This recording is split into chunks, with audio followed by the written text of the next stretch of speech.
দেশব্যাপী আলোচনায় এনসিপি ও গোপালগঞ্জ। টানা ২২ ঘন্টার কারফিউতে সহিংসতাকারীদের সাথে বিপাকে পড়েছে নিম্ন আয়ের সাধারণ মানুষ। জীবিকার তাগিদে অনেকেই নিষেধাজ্ঞা উপেক্ষা করে পথে নামছেন।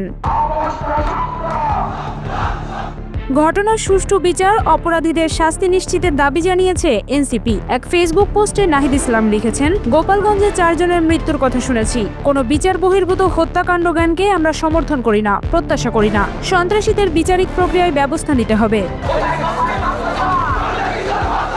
তিনি তার পোস্টে স্পষ্ট ভাষায় বলেছেন যে এই হামলা পরাজিত ফ্যাসিস্ট আওয়ামী লীগের চক্রান্তেরই অংশ এবং আওয়ামী লীগ সবসময় একটা গৃহযুদ্ধ পরিস্থিতি তৈরি করতে চায়। গণ অভ্যুত্থানে আওয়ামী লীগের এত হত্যাযজ্ঞের পরেও ৫ই অগাস্টের পরে অনেকে রিফাইন্ড আওয়ামী লীগ আনতে চেয়েছিল। তাদের মনে রাখা উচিত, আওয়ামী লীগ কোনো রাজনৈতিক দল নয়, আর এটা একটা সন্ত্রাসীবাদী সংগঠন বলেও জানান নাহিদ।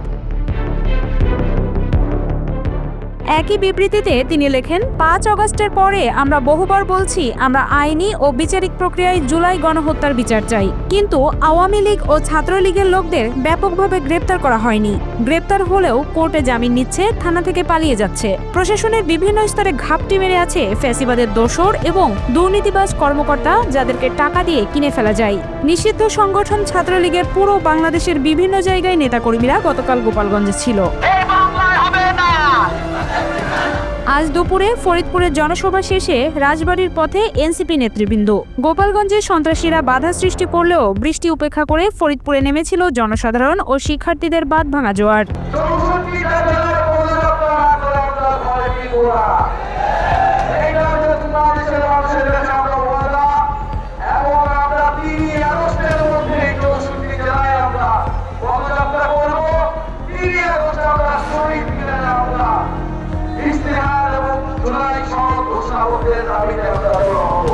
জনসভায় বক্তব্য রাখেন আক্তার, হাসনাত, সার্জিস রাও। তাদের সকলের কণ্ঠেই ধ্বনিত হয়েছিল ফ্যাসিবাদের পতনের স্লোগান।